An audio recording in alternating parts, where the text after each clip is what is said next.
اور جب اپنے ہاتھوں کو اٹھا کے اپنے رب کے سامنے پھیلا کے اپنے رب سے دعا کرتا ہے نا، تو اللہ احکم الحاکمین کے پیارے پیغمبر جناب محمد رسول اللہ صلی اللہ علیہ وسلم فرماتے ہیں ان اللہ حیی کریم، اللہ بڑے حیا والے ہیں، اللہ بڑے عزت والے ہیں۔ یستحیی، اسے شرم آتی ہے، اسے حیا آتی ہے۔ اذا رفع الرجل الیہ یدیہ، کہ اللہ احکم الحاکمین سے بندہ مانگے، اپنے ہاتھوں کو اٹھائے ہوئے ہے اور اپنے رب سے مانگ رہا ہے، تو پیارے پیغمبر فرماتے ہیں ان یردہما صفرا، اللہ احکم الحاکمین اپنے بندے کے ہاتھوں کو پھر خالی نہیں لٹاتے، تو اللہ احکم الحاکمین سے ہاتھ اٹھا کے دعا کرنی چاہیے۔ دعا سے پہلے اللہ کی حمد و ثنا بیان کرنی چاہیے۔ ایک صحابے تھے نا، نماز پڑھی، اللہ سے دعا مانگ رہے تھے، اللہ کے نبی نے بلایا یا کسی کے ذریعے اس کو بلوایا، فرمایا اللہ سے کچھ مانگ رہا تھا،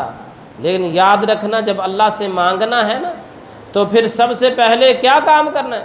فَلْيَبْدَأْ بحمد اللہ تعالی وَاسْنَ عَلَيْهِ، سب سے پہلے اللہ کی حمد و ثنا کرنی، اللہ کی تعریفات کے کلمات بولنے ہیں۔ پیارے پیغمبر نے بعض کلمات پہ یہ فرمایا کہ جو بندہ ان کلمات سے مانگتا ہے نا، اللہ احکم الحاکمین پھر اس کے سوال کو جو وہ مانگ رہا ہوتا ہے عطا فرما دیتے ہیں۔ کون سے وہ کلمات ہیں؟ اللہم انی اسألک بانی اشہد انک انت اللہ لا الہ الا انت الاحد الصمد الذی لم یلد ولم یولد ولم یکن لہ کفوا احد۔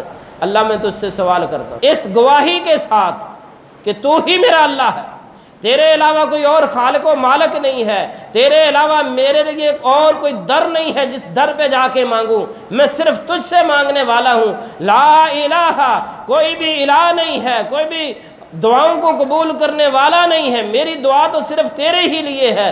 اللہ نہ تیری کوئی اولاد، اللہ نہ تیرا کوئی مائی باپ، اللہ نہ تیرا کوئی ہمسر، تیرا کوئی شریک نہیں ہے۔ اللہ میں تیرے ان کلمات کے ذریعے تیری ان صفات کو بیان کر کے ان کے ذریعے تجھ سے مانگ رہا ہوں۔ پیارے پیغمبر نے فرمایا جو ان کلمات کے ساتھ مانگے گا نا، اللہ احکم الحاکمین جو وہ مانگے گا اسے عطا فرما دیں گے۔ سب سے پہلے اللہ کی حمد و ثنا کرنی ہے، اللہ کی تعریفات کے کلمات بولنے ہیں۔ اور بھائی دیکھیں نا عموماً کیا ہوتا ہے، خوش آمد تو سارے نو پتہ نہ کنوں کہندے ہیں، کیوں جی جب بندے نے کسی سے کام نہ قوالنا ہو تو کیا کی جاتا ہے؟ خوش آمد کرتے ہیں نا لوگ، تعریفی کلمات بولتے ہیں، تو دوسرے بندے کو سامنے والے کو پتہ بھی ہو نا کہ یہ خوش آمد کر رہا ہے، یہ میری جھوٹی تعریف کر رہا ہے، اس نے مجھ سے کام کروانا ہے، اور پھر بھی خوش ہو کے کر دیتا ہے کہ چلو میری تعریف تو کر رہا ہے نا۔ تو جب بندہ اللہ کی تعریف کرے گا، اللہ کی حمد و ثنا بیان کرے گا، اللہ کی حمد و ثنا کے ذریعے اللہ سے مانگے گا، تو اللہ بندے کی دعا کو قبول کیوں نہیں کریں گے؟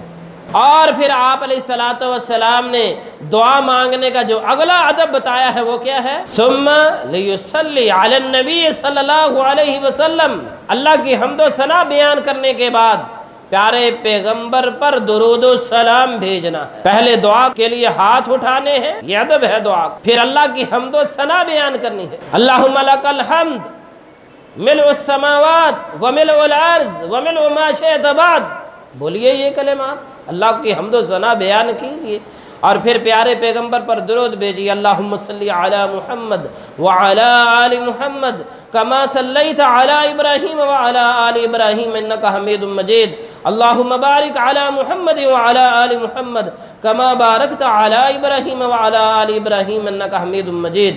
پھر وہ کلمات بولیے اللہم انی اسألک بانی اشہد انک انت اللہ، اور پھر اپنے اللہ سے مانگیے۔ جب بندہ اس انداز سے اپنے خالق و مالک سے مانگتا ہے تو اللہ احکم الحاکمین اپنے بندے کی دعا کو قبول فرما لیتے ہیں۔